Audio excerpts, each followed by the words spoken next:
Everyone knows it, but none dare say it, that beauty sells in the video gaming industry. And this is a controversial statement to say nowadays, because a lot of the content that we're seeing coming out of gaming developers have been the opposite of that, where they've been sticking to their platitudes that beauty doesn't matter, overall character design doesn't matter, and even more so, gameplay doesn't matter as long as you have the right political progressive philosophy by your side. And of course, that has been leading to a massive recession in the video gaming industry, at least in the Western side. But the opposite is happening in the Eastern games development sphere, where we're getting a massive increase in developers actually growing, making massive profits, and gaining the rewards of actually sticking to the basic marketing principles that beauty sells everything. And I think that's the thing that we're seeing from a lot of Korean, Japanese, and Chinese developers, where they're seeing this giant hole in the market and they're delivering to the whole gaming industry and breaking the mold, where a lot of Western game developers are going bankrupt following this unlikely trend that ugly sells to the customer base. And I think this is the thing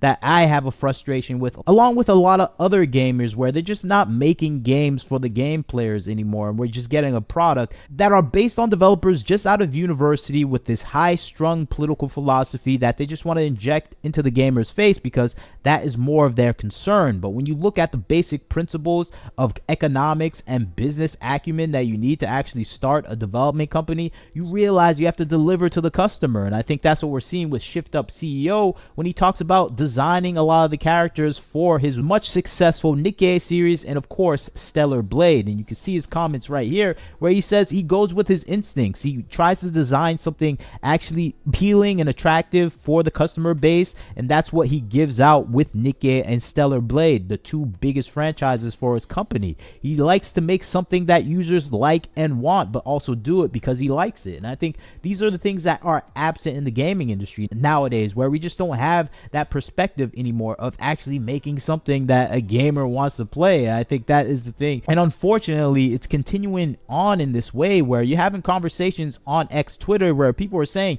you don't need beautiful designs to actually attract the gamer or customer. And I think, yes, that is true to a certain extent, but if you don't have the talent to make a fun game, then you're not going to get any attention at all. And I think that's the poisonous mixture that we're seeing in the gaming industry nowadays, where we're getting people that don't know how to make games trying to make games and making them unceasingly ugly on top of that. You can just look at the host of characters that we've seen in the past 10 years that are absolutely disgusting to look at. And when you just look at this chart of characters, you realize the designers and the people that are making games have a particular perspective and agenda to actually defeminize and actually remove some of the beauty elements that we've been seeing in the gaming industry. And they say this themselves, that they want to change and redefine what the game players perceive as beautiful. And we're seeing that play out in such a way where the gaming studios that are doing this are losing their customer base. And this is reflecting back in the overall sales that we're seeing in the gaming industry. We're getting these uglified looks of these characters, even though their character models actually are beautiful. The real life people that are doing the 3D rendering are beautiful people. We're seeing them actually take these beautiful faces and reconstruct them in such an ugly way where it's offensive to the game players. And I think this is the situation that we're seeing now based on these philosophies that have invaded the gaming industry. If you don't know the philosophies, it all goes back to DEI principles, diversity, equity, inclusion principles that kind of hold body positivity, racial and gender politics as a core element to their overall progression and introduction of video games, where their goal in making a video game is to show representation of diverse racial, gender, and bodies, and it's not about making a fun game. Their goal is based on political activism rather than making a good game that customers actually like playing. And you can see with the sales of the current gaming industry, that is just an absolute failing strategy to actually follow. And now we're seeing Korean, Japanese, and Chinese developers grab and stranglehold the industry right now because they are the only one delivering on what the customers actually want to see and play in a game. And it's astonishing to see that play out in real time, especially with conversations on Twitter where people are discussing some of the successes of games that have come out. Shift Up was one of the biggest successes. It came out with Stellar Blade. It made a public offering with its stock for the company, and it It upgraded its overall status to a billion-dollar company, making over 65% of revenue that it needed to increase its overall profitability. This is a massive success of a game. You can go back to Nikki, which made over $750 million in 1.5 years. This is another game that belongs to Shift Up, the creator of Stellar Blade. This is just showing the actual attributes that it needs to take to actually build a sustainable company where they're making massive amount of money based on making good gameplay and actually having beautiful characters. It's a powerful combination that cannot be overturned. I think, yes, if you have good gameplay, you are going to win the fan base, even if you have ugly characters. But nowadays, in the Western games development sphere, we have terrible gameplay with stupendously ugly characters. So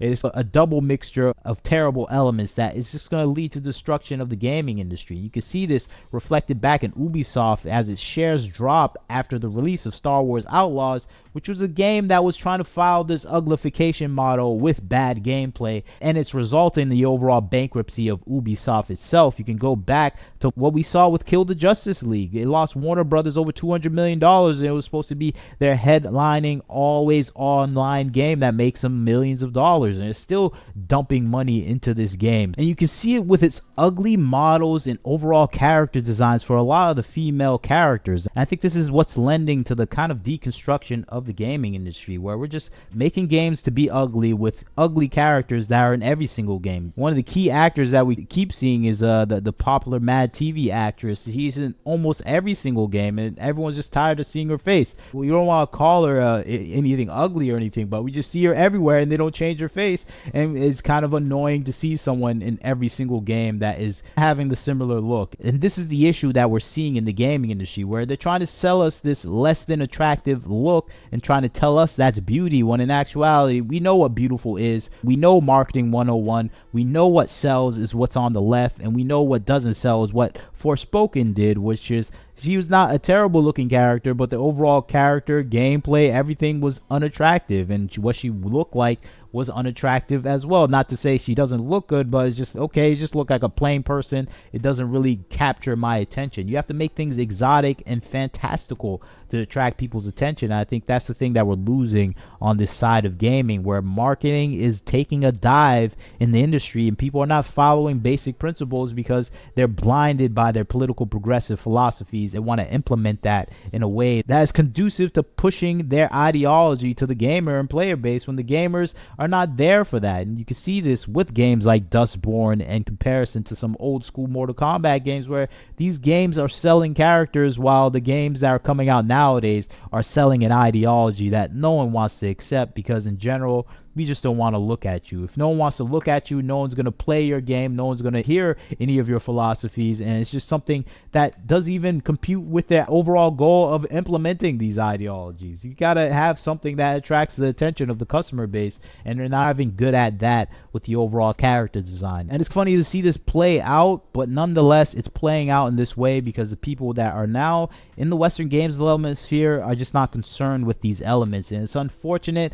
But a lot of gamers right now, we don't really care about that. We have the Eastern games development sphere producing content that we love, and they're not backing down from it. And I like what we're seeing from Korea. China is doing some similar things. Japan is still rocking it, even with influence from Western game developers trying to alter and change their content for their own political fascination. And they're bucking back against them, even with some of the translations that are being censored for their games, where they're realizing we got to go to AI translation. So I think things are changing in Japan in such a good way, where we're going to see a change overall with a lot of companies after they see some failures for some of their games. But that's just my prediction, my overall sentiments of what may happen. That may not be the truth, but I see this as a possibility. But you tell me what you think about the situation. I'd like to hear your thoughts. Like, comment, share, subscribe. This is Wagner Knows Why. Catch you next time.